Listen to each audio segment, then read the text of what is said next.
galera, meu nome é Samra Cidrim e hoje eu vou falar do assunto que mais anda causando briga no grupo de família do WhatsApp. Bolsonaro. O Bolsonaro é considerado um mito, né? Mas o que é um mito? O mito é um modo idealizado de representar algo. É uma expressão irreal. Então eu te pergunto, por que você escolheria algo que não é real para governar o nosso país? Bom, eu voto no Bolsonaro porque, na minha opinião, ele tem a melhor proposta de todas. A melhor que eu já vi um candidato na história do Brasil fazer. Ô mãe, pega pipoca porque essa vai ser boa! O Brasil, ele é um copo. Só que o Brasil, ele é um copo aqui, ó. Tá vendo isso aqui? O Brasil, ele é um copo furado, mano. Tem um buraco no meio do Brasil. Tá aqui, ó. Que ninguém fala sobre a merda do buraco no copo do Brasil. Tava assim, então vamos lá, né? Vamos lá, explica pra mim o que esse cara vai fazer pra tampar esse buraco. Isso é importante, mas por que você não faz isso aqui primeiro? Tampa a merda do buraco no copo do Brasil. Todo mundo sai por aí falando que o Bolsonaro vai acabar com a corrupção, que o Bolsonaro vai fazer isso, o Bolsonaro vai fazer aquilo, mas ninguém sabe como. Porque nem o Bolsonaro sabe como ele vai fazer. O Bolsonaro tem 26 anos de Congresso. 26 anos de experiência e nisso só 2 projetos foram aprovados. 2 projetos! Vocês não acham isso meio que um indício de que o cara não é muito bom no que ele faz? Talvez você não concorde comigo que isso mostre que o Bolsonaro não sabe fazer o trabalho dele direito, mas vamos falar sobre uma coisa, a única coisa que o Brasil inteiro concorda, que o Temer é o pior presidente que já teve na história do Brasil. E 97% do país concordam com isso. Eles concordam que o Temer não deveria estar na presidência e que ele está acabando com o nosso país. Sabe quem é a parte dos 3% que é a favor do Temer? A família Bolsonaro. O Temer propôs leis de terceirização, o Bolsonaro votou a favor. Quando ele apresentou projetos para retirar e diminuir os direitos trabalhistas, o Bolsonaro votou a favor. E quando ele propôs aquele projeto ridículo de congelamento de gastos com saúde, educação e infraestrutura, que vai foder o Brasil inteiro por 20 anos. Isso mesmo, o Bolsonaro votou a favor. Então você pode achar que assim, tá fazendo o que ele pode para poder diminuir os gastos públicos e sobrar mais dinheiro para tirar a gente da merda. Mas, gente, esse não é o caso. Quando o Bolsonaro teve a opção de votar para acabar com a aposentadoria de senadores e deputados, como você acha que ele votou? Você tá certo, ele votou contra. E quando apareceu uma pauta para aumentar os direitos trabalhistas das domésticas, o Bolsonaro também votou contra. Para mim, isso é muito óbvio que ele não está lutando a favor dos interesses do brasileiro. Ele não está preocupado com isso. Ele não voltou ao interesse do brasileiro durante 26 anos de Congresso e do nada ele vai mudar o Brasil para melhor? Melhor para quem? Melhor para o aposentado, graças às pautas que ele votou? Com certeza não será. E para as domésticas e suas famílias? Também não vai ser. E para os negros? Também não. E para a comunidade gay? O Brasil vai ser melhor para a gente? O Bolsonaro já deixou bem claro que ele é contra os gays. E seus seguidores também já deixaram bem claro que eles são contra a nossa comunidade. O que mais me entristece é ver parentes de LGBT que vão votar nesse homem que acha que ser gay é falta de porrada. Se você tivesse apanhado mais, você não seria gay. Que a sua essência é falta de educação. Eu lamento também pelos LGBT que estão tão acostumados a serem rebaixados e reprimidos que eles concordam com isso e que vão votar nele. A nossa família é para ser o nosso refúgio. A nossa casa é onde a gente tem que ir para se sentir seguro. E agora os nossos pais, os nossos tios, os nossos amigos estão votando por alguém que obviamente deseja violência sobre nós. Como que você pode apoiar alguém que gostaria que a gente não existisse? Eu estava conversando com meu pai o outro dia e eu fiquei muito brava. Eu falei, pai, eu não acredito que você vai votar nesse cara, esse racista, esse homofóbico, esse sexista. Você tem uma filha negra, você tem uma filha gay, como é que você pode fazer isso com a gente? E meu pai falou, não, mas peraí, eu não tô votando nele por causa disso. Eu tô votando nele por outros motivos. E eu falei pra ele, pai, não importa se você tá votando nele porque ele é machista ou não. O que importa é que ele é. Olha, gente, muita gente não tá escolhendo o Bolsonaro porque ele é homofóbico, ou porque ele é sexista, ou porque ele é machista. Mas isso não muda o fato que ele é. e que vários dos seus seguidores também são. Então, quando ele chegar no governo, por mais que você não tenha escolhido ele porque ele é homofóbico, não muda o fato que ele vai criar leis homofóbicas para reprimir e acabar com a nossa comunidade. Vocês, pais, tios, amigos de mulheres e de gays, vocês realmente acham que o Bolsonaro vai fazer o Brasil um lugar melhor pra gente? Ok, então vamos supor, você não tá nem aí pra gay. Você é mulher, ou você que ama uma mulher. Você acha que o Bolsonaro vai fazer um lugar melhor pra gente? Como que uma pessoa que considera mulheres como inferiores, que não merecem os mesmos direitos do que os homens, como que uma pessoa dessa vai fazer o país um lugar mais seguro pra gente? Como que um presidente que considera mulheres seres inferiores e acham que elas não merecem os mesmos direitos vai fazer o Brasil um lugar mais seguro pra gente? Como que um cara que acha que nós deveríamos ser punidas pelo simples fato de ser mulher vai criar leis para nos proteger? A proteção começa pelo respeito. Se em casa você não ensina a sua família que mulheres são iguais, que mulheres têm direito a ser respeitadas, como que você quer nos proteger? Como que um homem que não respeita as mulheres vai ensinar o Brasil a respeitá-las? Você sabe onde a violência começa? Quando a sociedade começa a enxergar as mulheres como inferiores, como indefesas.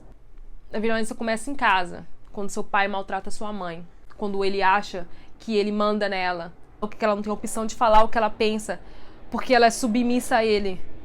O respeito à família começa com o respeito à mulher. Mas o Bolsonaro é o único candidato que acha que a única coisa que a mulher brasileira precisa é de mais proteção. Precisamos sim de mais proteção, mas sabe o que a gente precisa também? De que mais que a gente precisa?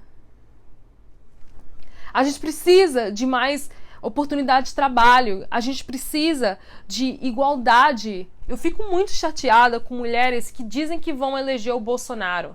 Pra mim isso parece a síndrome de Stockholm, sabe? Quando você é sequestrada e aí você se apaixona pelo sequestrador, do nada a pessoa que mais te faz mal é a pessoa que você mais ama. Por que a gente apoiaria alguém que não nos representa? Gente, a gente tem que entender uma coisa. Em uma democracia, o governo funciona como uma empresa. A gente elege deputados, vereadores, prefeitos, governadores. Eles todos são servidores públicos que trabalham para nós. Então, quando esses mesmos servidores públicos não estão fazendo o serviço deles ou não estão trabalhando bem, pela forma do voto, nós podemos ir lá e demiti-los, ou seja, eleger outra pessoa.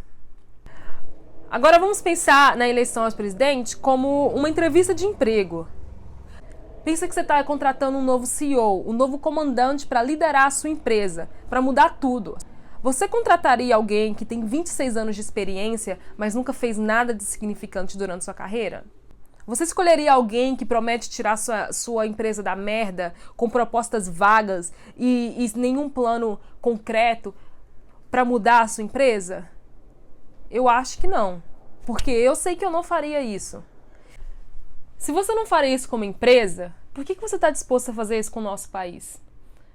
O Bolsonaro lançou 81 páginas para descrever o que ele está chamando de caminho da prosperidade, que é repleto de propostas vagas que não especificam nem detalham como o candidato pretende exercitar seus planos e como ele pretende que essas mudanças sejam aprovadas pelo Senado.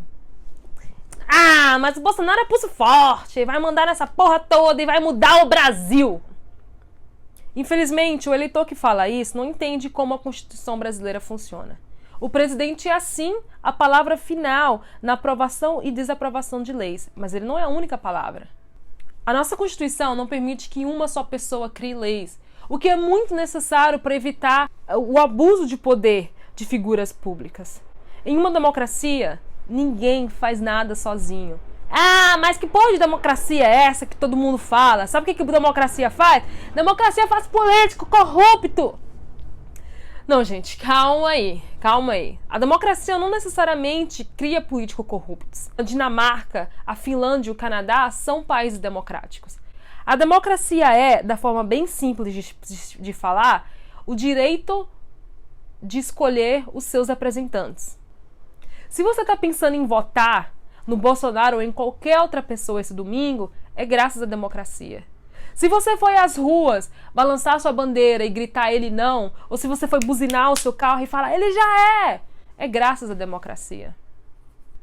Então o brasileiro pedir a volta à ditadura é tipo uma mulher pedir pro namorado abusivo dela voltar para casa. Ah, ele te bateu, te prendeu em casa, sequestrou alguns dos seus parentes, mas às vezes ele era bonzinho com você, né? Te levava no cinema. Do jeito que o país está, a gente está indo em direção ao desastre. A gente está indo em direção ao extremismo. A gente está indo em direção à ditadura. Lembro, o Pinochet do Chile, que o Bolsonaro já deixou bem claro que ele gosta do cara. O Pinochet torturava pessoas em público, em campos de futebol, para mostrar um exemplo do que aconteceria se você fosse contra o governo. Quando Hitler foi eleito, ninguém pensou que a Alemanha, anos depois, estaria mandando centenas de milhares de judeus para morrerem em massa. Vocês podem estar se perguntando o que esses governos extremistas têm a ver com o Brasil. Por que eu estou comparando Chile e Alemanha com o Brasil? E todos eles alimentaram o ódio que existia dentro deles. Não é bom para a humanidade sair por aí odiando tantas pessoas. Se ele nem foi eleito e ele já conseguiu plantar tanto ódio no coração da nação, imagina quando ele tiver como presidente. Na ditadura militar, as pessoas não podem nem votar para tirar os líderes ruins do poder. Se tá bom, tá bom. E se não tá bom, você tem que fingir que tá bom. Senão, ou você vai morrer ou você vai desaparecer. E você achou que morar com seu pai era ruim, hein? Ah, mas durante a ditadura o Brasil era mais próspero. E o milagre econômico de 1968? Gente, sim, é verdade. A economia cresceu muito entre 68 e 73. O PIB do Brasil aumentou, a inflação diminuiu e muitas pessoas começaram a finalmente ter dinheiro. Mas durante esses 5 anos de prosperidade, também houve muito desvio de verba. Milhões de reais simplesmente sumiram de cofres públicos. E você achou que militar não roubava, né? Você achou que militar não era corrupto. É só dar uma olhada nos policiais que nós temos no nosso país. A ditadura militar durou 20 anos. E a prosperidade econômica durou 5 anos. Depois disso a coisa foi toda morra abaixo, todo mundo ficou pobre de novo, todo mundo se fudeu. Você acha que valeu a pena? O governo Lula foi próspero também por uns 10 anos. E depois disso, a gente ficou onde a gente está. E você acha que esses 10 anos de prosperidade justificariam votar pro Lula novamente? Eu sei que se você é eleitor do Bolsonaro, a sua resposta é não. Porque muitas das pessoas que estão votando no Bolsonaro têm em comum o fato que eles odeiam o PT. Tá todo mundo bravo com o PT. O PT tá deixando tanta gente puto que daqui a pouco eles vão ter que mudar o nome deles pra TP. Tô puto. Você gosta dessa piada, né? E você quer mudança. Você quer que a corrupção acabe, você quer que o Brasil melhore. Mas, gente, o Bolsonaro não é a resposta. Olha, hoje eu fiz esse vídeo pra você, eleitora, ou pra você, membro da comunidade LGBT, e pra vocês, cristãos, porque nós somos as únicas pessoas que vão salvar a nossa pátria desse homem. Existem outras opções. O Bolsonaro não é a nossa única opção. Salvar a família brasileira, como eu já disse, começa dentro de casa. Começa com as coisas que você ensina ao seu filho. Jesus nunca ensinou preconceito. Jesus nunca ensinou racismo ou violência. Bolsonaro, ele prega racismo, preconceito, violência, homofobia. Levem a palavra de Jesus, os ensinamentos do Novo Testamento e vamos aplicar isso na nossa vida. Existem outras opções. Não precisa votar ou Bolsonaro ou PT, existem pessoas no meio. Gente, ainda tem tempo de mudar a sua cabeça, ainda tem tempo de salvar o nosso país. E para você, pais de família LGBT, para você, eleitor que está confuso e não sabe, não vote nesse homem. Faça um voto certo, faça um voto consciente. Vote a favor da democracia, vote a favor pelo bem do nosso país para todos nós, não só para alguns de nós.